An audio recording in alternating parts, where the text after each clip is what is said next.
सबको नमस्कार। जय भीम, जय भारत। अभी मैं यहाँ से बैठा था तो मुझे एक पंक्ति याद आ रही थी बाबा साहेब भीमराव अम्बेडकर जी की।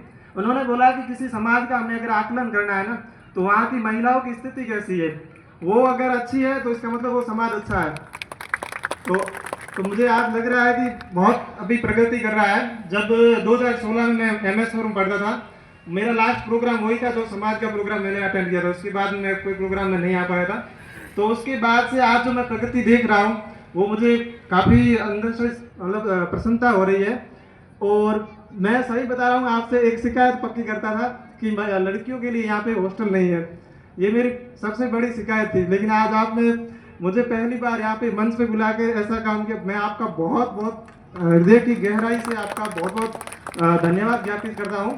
और इसके अलावा मैं यहाँ पे जो भी मंचासीन रूपाराम जी सर है, मैंने पहली बार जीवन में इनको ही देखा था कि एक मंचासीन शिव में इन्होंने प्रोग्राम की मुख्य अतिथि।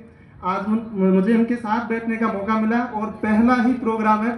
ये मेरे लिए दूसरी बहुत मतलब उपलब्धि मानता हूँ। और मैं इस समाज को भी मतलब इनको मैं बहुत बहुत धन्यवाद ज्ञापित करता हूँ। मुझे MS4 ने बहुत कुछ दिया है। मेरा IAS बनने का सपना जो पहले मैं सोचता था, लेकिन उससे पहले मेरा मेडिकल में जाने का विचार था। लेकिन 2016 में 22 लोग जिनको RAS में सिलेक्शन हुआ था, तो उसके लिए एक प्रोग्राम रखा था। और हमारे क्या नाइट में जैसे उन सब लोगों का एक हमारे मिलन रखा था जो MS4 के स्टूडेंट थे और हम जो RS थे। तो उससे क्या है, मुझे एक इतना कॉन्फिडेंस आ गया था कि मतलब ये कोई रॉकेट साइंस नहीं है, हम कर सकते हैं तैयारी, ऐसी कोई बड़ी बात नहीं। तो मैंने उसी दिन मतलब ऐसे लगा था कि मैं या तो मतलब मेरा 90% चांस मैंने ये लगा दिया, मैंने कहा RS या IAS की ही तैयारी करूंगा। जब मैं कॉलेज का एडमिशन लेके वापस आ रहे तो मेरे पापा जी ने बोला था कि तुम मेडिकल की नहीं कर रहा। तो मैंने कहा नहीं, अभी मुझे इतना कॉन्फिडेंस मेरे समाज के उन जो प्रबुद्ध लोग थे जो सेलेक्ट हो गए हैं, उन्होंने दे दिया कि मैं RS और IAS की ही प्रिपरेशन करूंगा।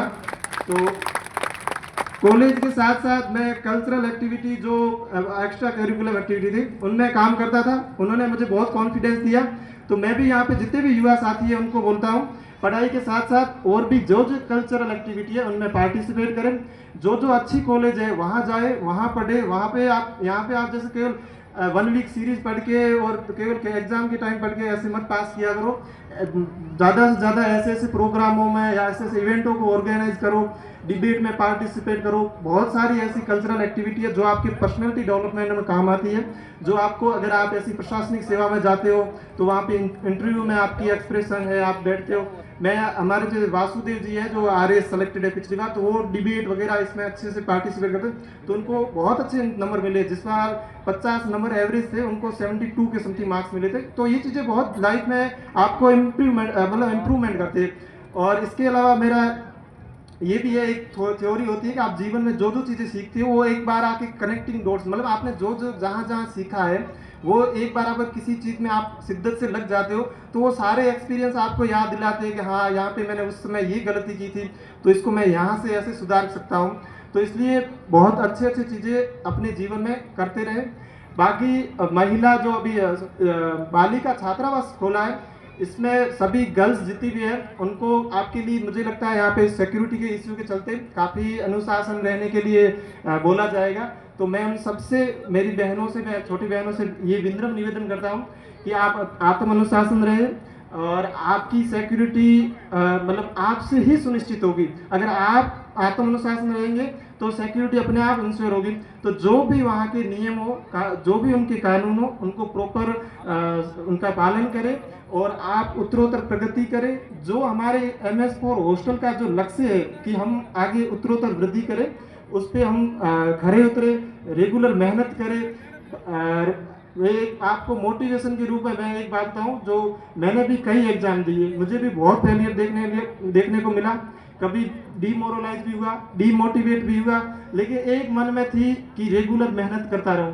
और मेरे पापा जी, माता जी, इन सबका और मेरे घर के त्याग जो मुझे हमेशा याद आ रहे थे कि उनका बहुत बड़ा त्याग है। अगर मैं यहाँ से अनसक्सेसफुल होता हूँ तो ये मेरा मतलब मेरा खुद का फेल्योर है, लेकिन मेरे पेरेंट्स ने या मेरे घर वालों ने किसी तरह के कोई भी मतलब उनकी कमी नहीं रखी।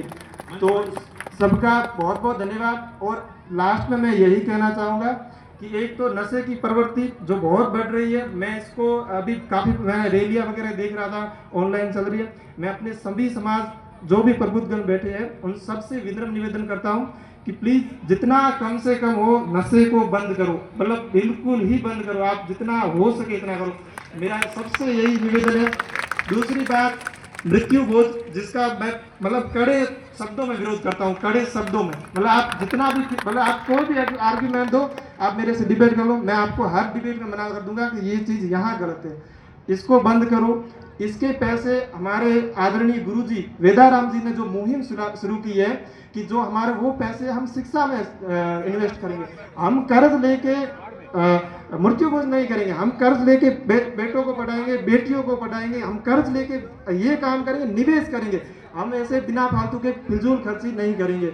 हमारे समाज की मुझे पता है इकोनॉमिक कंडीशन इतनी अच्छी नहीं है, जितनी है हम उसमें भी बेहतर कर सकते हैं। हम बिना फालतू की उन फिजूल खर्चियों से छोड़ के हम उन जगहों पर निवेश करेंगे जहाँ पे आने वाले समय में चक्रवृद्धि ब्याज के साथ नहीं, उससे भी ज़्यादा ब्याज के साथ हमें वापस रिटर्न मिले। तो अंत में सभी से मेरा यही निवेदन है, जो जो पॉइंट मैंने बताया है प्लीज़ मेरे इस पॉइंट को ध्यान में रखना, और मेरा आप सबसे यही, और लास्ट में मैं यही कहूँगा, मेरे लायक अगर कोई काम हो तो मैं जीवन में आप हमेशा यहाँ रहूँगा। आज पहली बार भी बोला था तो जसराज जी ने मुझे कॉल करके बुलाया था, सॉरी मैंने गलती से पहली बार मना किया था, और इतना मतलब आपने मुझे आशीर्वाद दिया, सम्मान दिया, जिसकी मैं अपने मतलब शब्दों में व्याख्या नहीं कर सकता हूँ। अंत में सब लोगों का बहुत बहुत धन्यवाद। जय हिंद, जय भारत, जय भीम।